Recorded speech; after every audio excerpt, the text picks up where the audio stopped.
સત્ય દરેકને સમજાય છે, એના સમય નથી સમજાતું. સત્ય દરેકને સમજાય છે, સાચા સમય નથી સમજાતું.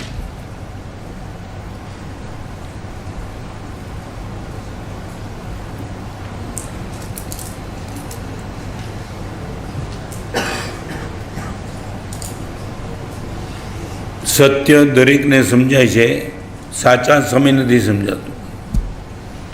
28મા વર્ષે કેન્સર થઈ ગયું ગળામાં, ત્યારે સત્ય સમજાવ્યું ગુટકા ન ખાધા તો સારું હતું. કીધું ત્યારે સાંભળ્યું નહીં, થયું ત્યારે સમજાવ્યું સાહેબ આ બધું મારું જ પાપ છે ગુટકાનું, પણ સમય નીકળી ગયો.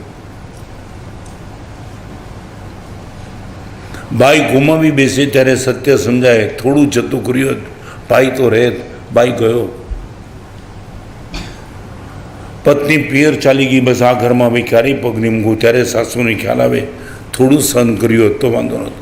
હું મારા બધા સાધુ કદાચ નહોતા, હું એક જગ્યાએ વૃદ્ધાશ્રમમાં ગયો હતો.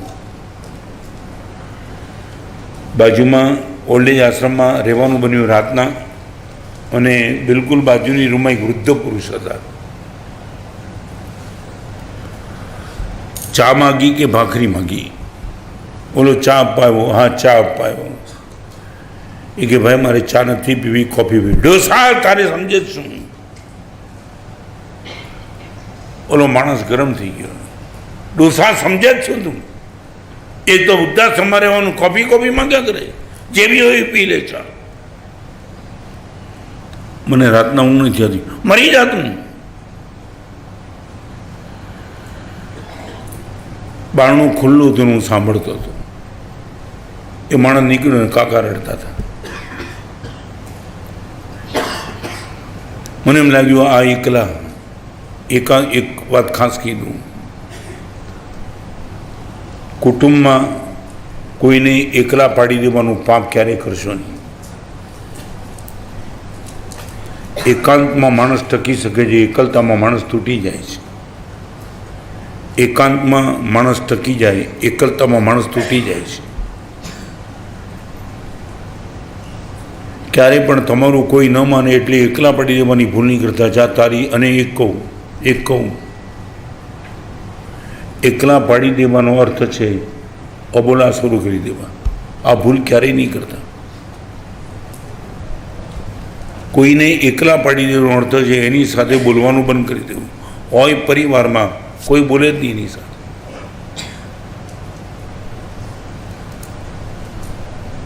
આ છે ને 4 લાફા મારો વગરતા બહુ મોટી સજા છે.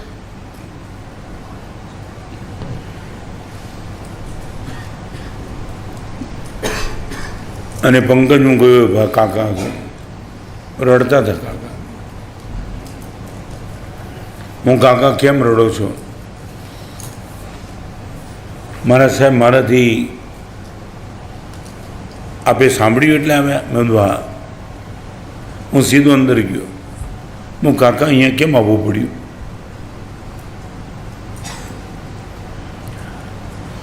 ઘરમાં કોઈ નહોતું સાહેબ, બધું હતું. 40,000નો પગાર હતો સાહેબ. કાકા અહીંયા દીકરાની વહુ સાથે સાહેબ જામ્યું નહીં. અવારનવાર અઠવાડિયે એકાદ વાર મારું અપમાન કરતી હતી. કાકા આ અઠવાડિયે એકવાર અહીંયા રોજ તમે નહીં માનો, મારો હાથ પકડીને રોવા માંડ્યા. હું કાકા એ વહુનું સહન કર્યું હોત ને આ દિવસ ના આવ્યા હોત. 40,000નો પગાર અને પછી બની શકે બહુ ખોટી છે, પણ કાકા તમે આટલો બધો નિર્ણય લઈ લીધો, ઘર જ નહીં ગયો, નીકળી જાઉં છું. સંદીપ સવારના અમારો વિહાર હતો. કાકા આશીર્વાદ લેવા આવ્યા. સાહેબ ઘરે જાઉં છું, વહુનું સહન કરીશ, આ છૂટી જશે. સત્ય સમજાય છે, એના સમય નથી સમજાતો. આ તમારી વાત નથી કરતો, અમારી વાત કરું. ઠાણાંક સૂત્રમાં જેની પર વાતના 10 વિકાલિક ચાલે, ઠાણાંક સૂત્રમાં એક શબ્દ લખ્યો છે કે મુનિ કાળ કરીને દેવલોકમાં જાય. કોણ મુનિ? અવધિ જ્ઞાનનો ઉપયોગ મૂકે અને એને ખબર પડે હું ગયા જન્મમાં સાધુ હતો અને એ વખતે પણ એક પશ્ચાતાપ કરે છે, કયો કે સાધુપણામાં મેં જોઈએ તેવો સ્વાધ્યાય ન કર્યો. ક્યાં પશ્ચાતાપ?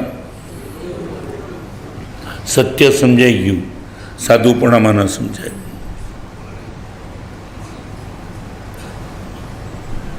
પ્લેટફોર્મમાં 14મા નંબર ઉપરથી ટ્રેન નીકળી જાય ત્યારે તમને લાગે કે ટાઈમસર ઘરેથી નીકળ્યો તો સારું હતું. છેલ્લો ડબ્બો નીકળી ગયો. હવે ગમે તેટલા દોડો, તમારા હાથમાંથી ગાડી ગઈ. આંખ સામે કરોડો રૂપિયા મૂકીને જવાની વાત આવે ત્યારે ખબર પડે સાહેબ કહેતા હતા સારું દાન જ ન કર્યું. બધા જ મારા લૂંટી લેવા બેઠા છે અને હું આનો સાક્ષી છું. દીક્ષાના બીજા વર્ષે ફોર્ટ મમ્મી નંબર 1 લાખો કરોડો રૂપિયા વખતે એક કાકાએ પાંજરાપોળના ટ્રસ્ટીને ફોન કરીને બોલાવ્યા કે પાંજરાપોળમાં લાખ રૂપિયા માગું છું. મારી દીક્ષાનું પહેલું વર્ષ, that means before 56 years, lakh રૂપિયા. પરિવારમાં કોઈ નહીં. અને મને ફોન કરી કીધું કે લાખ રૂપિયા આપવા માગું છું. ટ્રસ્ટી તો ખુશ. કાલે કેટલા વાગે? 10 વાગે આવો. 10 વાગે ટ્રસ્ટીને બોલ્યા. એ રીતે મોબાઈલ તો હતો નહીં, આ ફોન હતો, ફોન પર કર્યો અને 10 વાગે ટ્રસ્ટી 10માં 5 કમે ટ્રસ્ટી આવ્યા. એની પત્ની બહાર ઊભી હતી. કોણે બોલાવ્યો તમને? અંદર એનો પતિ સાંભળી રહ્યો છે. એ બોલે છે એની ભાષામાં, મેં બોલાયા. અરે કોને બોલાયા તમને? તમારો પતિ. નીકળી જાઓ. અમે પાંજરાપોળ ટ્રસ્ટી લાગ. અરે મળશે ને અમને ભૂખે મારી જઈએ. જાવે કે રૂપિયા નથી આપવાનો. લાખો રૂપિયા હોવા છતાં 1 લાખ રૂપિયા પોતે આપવા માગતો હતો. આ પત્ની આપવાને દીધા. ટ્રસ્ટીઓ પાછા ગયા. પલંગ પકડીને ચોધાર આંસુ રડે છે. તક હતી ત્યારે કશું જ આપ્યું નહીં. જ્યારે આપવા બેઠો ત્યારે આ બધાના હાથમાં છે.